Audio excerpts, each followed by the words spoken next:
محترم سامعین کرام، السلام علیکم ورحمۃ اللہ تعالی وبرکاتہ۔ الصلاۃ والسلام علیک یا رسول اللہ وعلی آلک واصحابک سیدی یا رسول اللہ صلی اللہ تعالی علیہ وسلم۔ سائل نے سوال کیا ہے کہ حضرت، بدھ کے دن ناخون کاٹنا یا بال کٹوانا کیا گناہ ہے؟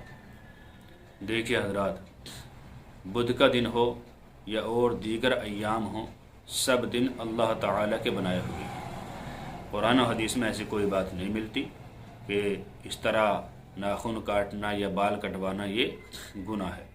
البتہ صالحین کا تجربہ ہے یا ضعیف حدیث سے یہ باتیں ثابت ہیں کہ فلاں دن کام کیا جائے تو نقصان ہو جاتا ہے، فلاں دن کپڑا سلوایا جائے تو نقصان ہو جاتا ہے، یا ناخن کاٹے جائیں تو صحیح نہیں ہوتا، اشبھ ہوتا ہے، اسی طرح بال کٹوائے جائیں تو۔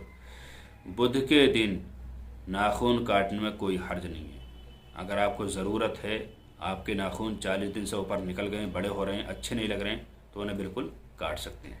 البتہ بچنا بہتر ہے، اس لیے کہ ناخن کاٹنے کے لیے جمعہ کا دن بہتر ہے، جمعہ کا دن افضل بتایا گیا ہے۔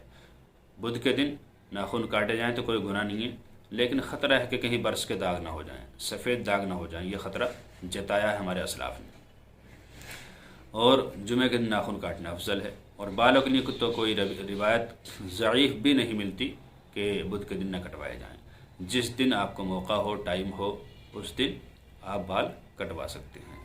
اللہ تعالیٰ سے دعا ہے کہ اللہ تعالیٰ ہمیں ضروری مسائل شرعیہ سیکھتے رہنے کی توفیق عطا فرمائے۔ السلام علیکم ورحمۃ اللہ تعالی وبرکاتہ، واللہ تعالی عالم بالصواب۔